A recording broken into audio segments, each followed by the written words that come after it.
I now recognize Mr. Higgins for his 5 minutes of questioning. Thank you, Mr. Chairman. I'd like unanimous consent to offer into the record a report produced on September the 6th of this year by DHS Inspector General Joseph Kafari. Without objection, so ordered. Thank you, Mr. Chairman. I'll be citing from that report during my questioning. Mr. Ballard, do you know Inspector General Kafari? I do not. You'll have the honor of meeting him soon if I can arrange that. He's a wonderful man. He's dedicated to his job. And his job as the Inspector General of DHS is to investigate potential criminal behaviors and unconstitutional behaviors from within DHS.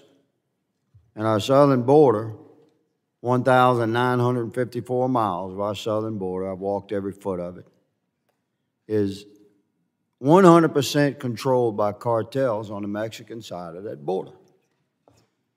And under this administration, you all can believe whatever numbers you want. The number I'm about to tell you is real. We've had 9 million illegal crossings, 6 million undocumented, 1.5 million known gotaways, 1.5 million unknown gotaways. It's 9 million. When I went to grade school, that's what it adds up to. So the DHS that's executing the policies of this Biden administration is directly responsible for this rodeo we see at our southern border. From sea to shining sea, our southern borders.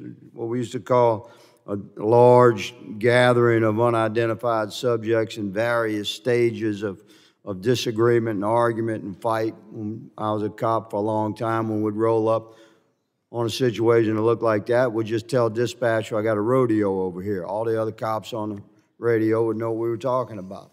We have a rodeo from the Pacific to the Gulf in our southern border.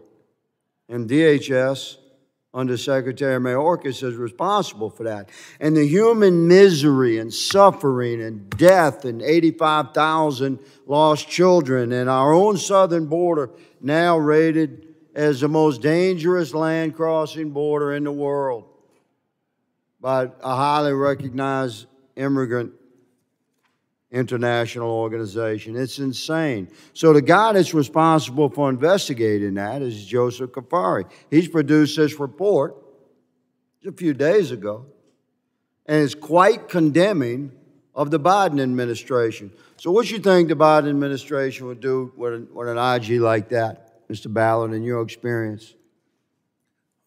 What do I think they'll do with his report? No, what do you think they'd do with the man that produced this report?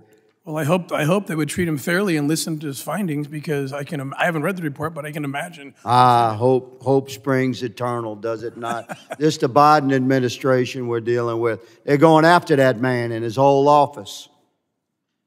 So I'm telling the executive right now, you watching this, we're not going to allow you to crucify the inspector generals that's revealing the horrors of your policy. 85,000 lost children. Mr. Gallant, are you an attorney, sir? I am. You know, when I was a cop, we had a common saying, a bit of a chuckle. We'd say that I've known many convicts I can trust in my life and very few attorneys. You're here representing the ACLU, sir. Do you speak on behalf of the ACLU this day? Yes. You're here voluntarily? Yes. Are you here with counsel or are you by yourself? I'm by myself. Congratulations. These 85,000 missing children. What's your opinion about that? How's the ACLU feel about 85,000 missing children? So, Think their civil rights might be being violated? our view is that those children are not likely missing, that the sponsors don't simply answer the phone. Yeah, the sponsors are not real. You know that, right? It's a racket. It's a sponsor racket. That's why they're not answering the phone. That's why you can't find who they are. The vast, large percentage of these sponsors, these kids are getting sucked into sex trafficking primarily, human slavery. The policies of this administration are supporting that. We're partnering with the cartels for human trafficking.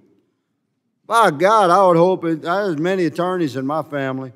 I was the one that ended up to be the Army grunt and the street cop. But I would hope that the ACLU would take a serious look at exactly what kind of cases the ACLU is taking up. And I have a couple of questions for you I'm going to submit for the record afterward. But Mr. Ballard, in my remaining few seconds, can you assess from your perspective exactly what Congress should do to help our agents at the southern border? First, we need to go find those 85,000 children, and we need to start enforcing the laws that Congress put upon the executive branch, which is to enforce the border. That's the most compassionate, and it's the only compassionate policy for children, is to suck the wind out of the sails of the criminal networks making $14 million a day trafficking women and children into our country. You end it by enforcing the border policies. Thank you, sir. Mr. Chairman, my time has expired. I appreciate the indulgence. I yield.